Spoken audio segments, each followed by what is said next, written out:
Hello students. तो आज हम बात करेंगे फंडामेंटल राइट्स में आर्टिकल 22 के बारे में। आर्टिकल 22 ये भी स्वतंत्रता के अधिकार के अंतर्गत आता है। स्वतंत्रता का अधिकार फंडामेंटल राइट्स के आर्टिकल 19 से आर्टिकल 22 तक है। अब हम बात करते हैं आर्टिकल 22 की।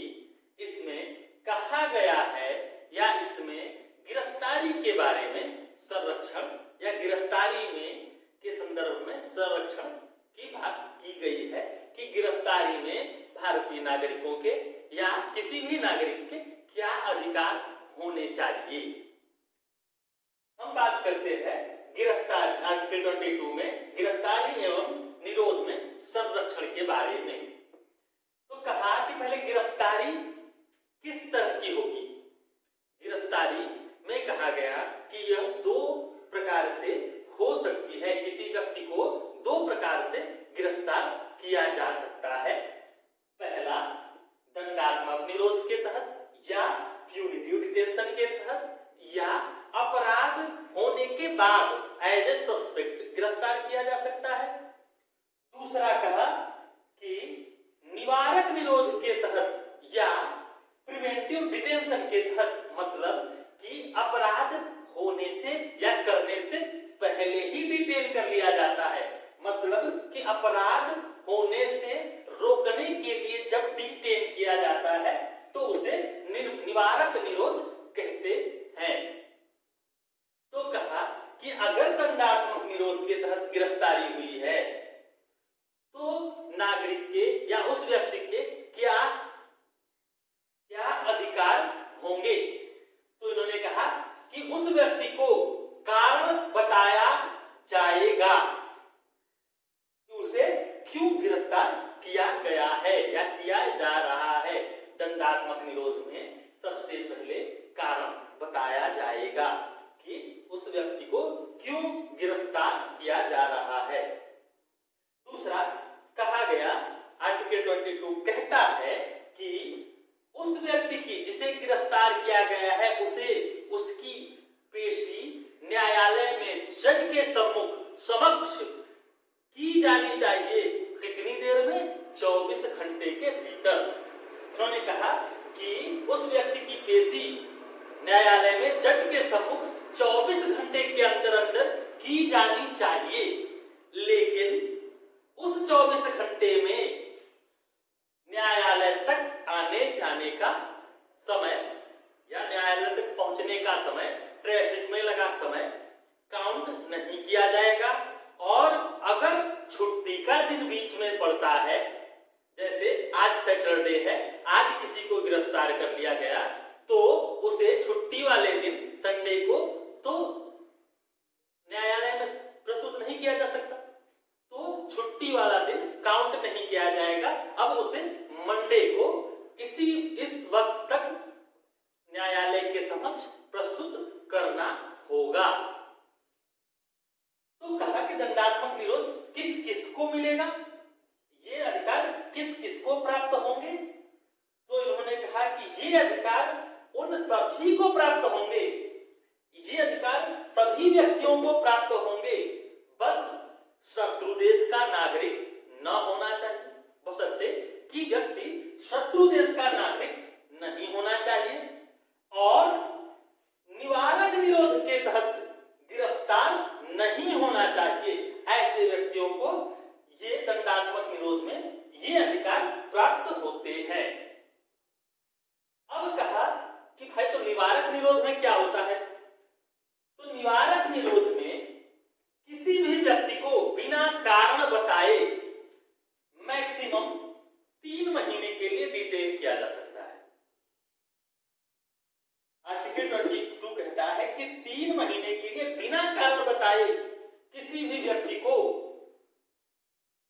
डिटेन किया जा सकता है। लेकिन अगर किसी व्यक्ति को 3 महीने से ज्यादा इंटरवल के लिए, ज्यादा टाइम के लिए अगर कस्टडी में रखना है स्टेट को, तो उसे इस 3 महीने के भीतर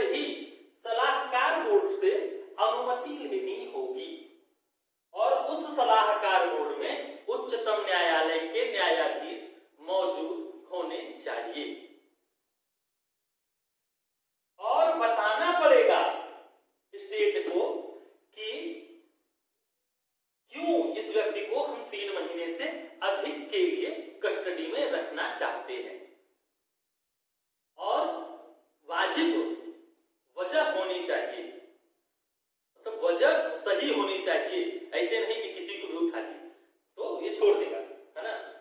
अब कहा कि फिर उस नागरिक को या उस व्यक्ति को जिसे निवारक निरोध के तहत आधार पर गिरफ्तार किया गया है उसे इस निवारक निरोध के आधार बताने होंगे कि किस लिए, किस वजह से उसे कस्टडी में या नजरबंद रखा जा रहा है।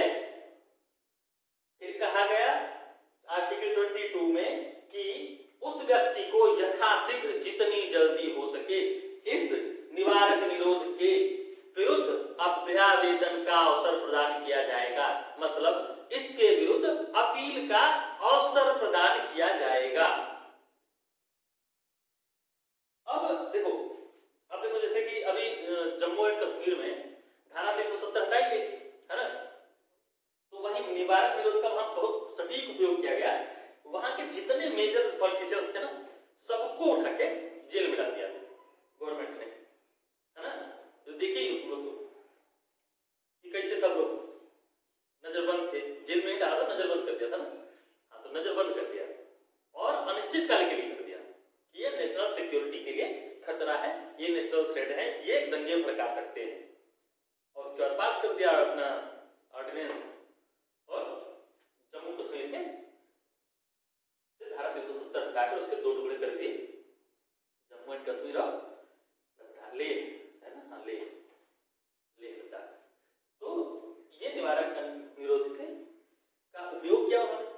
अब कुछ एक्ट जो निवारक निरोध से ही को ही आधार बनाकर बनाए गए भारत में, वो है PDA, preventive detention act, MISA, maintenance of internal security act, NSA, TADA, POTO या पोटा, अफस्पा और यूएपीए।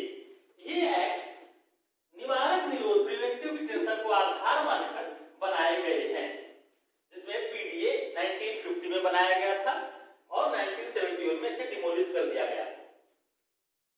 एक्चुअली इसे डिमोलिश 1951 में ही कर दिया जाना था, लेकिन 1971 में किया गया। Misa, maintenance of internal security act, इसमें कहा गया कि इंटरनल सिक्योरिटी बनाने के लिए किसी भी व्यक्ति को जो इंटरनल सिक्योरिटी के लिए खतरा हो उसे डिटेन कर लिया जाएगा। और इसी को आधार बनाकर इंदिरा गांधी की सरकार ने उस टाइम देश के मेजर पॉलिटिशियंस को डिटेन करवा दिया चुनाव से जस्ट पहले। वो अलग चीजें हैं, NSA, national security act, TADA, POTO, AFSPA और यूएपीए।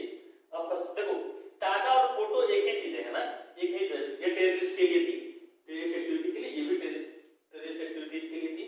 टाडा के अंदर देखो संजय दत्त पे लगाया गया था, ये AK-47 रखे थे भाई साहब, AK-47 रखे थे, है ना, संजय दत्त पे लगाया गया था।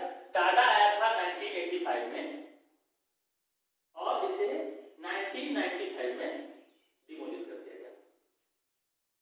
पोटो 2002 में आया और 2004 में डिमोलिश कर दिया गया। पोटो यही पोटो एक राजा भैया को लगाया गया था, पोटा मायावती ने लगाया था और दुर्गति कर दी थी उस आदमी की उन्होंने। अफस्पा ये आर्म फोर्सेज के लिए बनाया गया था, आर्म फोर्सेज को पावर देने के लिए ये एक्ट बनाया गया था। ये नॉर्थ ईस्ट के लिए बनाया गया था पहले, बाद में इसे जम्मू कश्मीर और चंडीगढ़ में भी लागू किया गया था, शायद अब हटा दिया गया है, लेकिन नॉर्थ ईस्ट के लिए बनाया गया था। अफस्पा क्या था, आर्म फोर्सेज को स्पेशल पावर देता है अफस्पा, जिससे कि वो किसी भी व्यक्ति के घर में बिना वारंट के सर्च अभियान चला सकते हैं। UAPA unlawful activity protection act, इसमें प्रिवेंशन एक्ट, इसमें कहा गया कि जो इंटरनल सिक्योरिटी के लिए या भारत की एकता और अखंडता के लिए अगर कोई खतरा है तो उसे डिटेन कर के तहत उस पर यूएपीए लगाया जाता है। तो इस तरह से हमने पढ़ा आर्टिकल 22 के बारे में, जिसमें कहा गया कि गिरफ्तारी एवं निरोध में कैसे संरक्षण प्रदान किया जाएगा। अगले वीडियो में हम बात करेंगे शोषण के विरुद्ध अधिकार के बारे में, धार्मिक स्वतंत्रता के बारे में और शैक्षिक एवं सांस्कृतिक स्वतंत्रता के बारे में। और इसके साथ ये आर्टिकल 20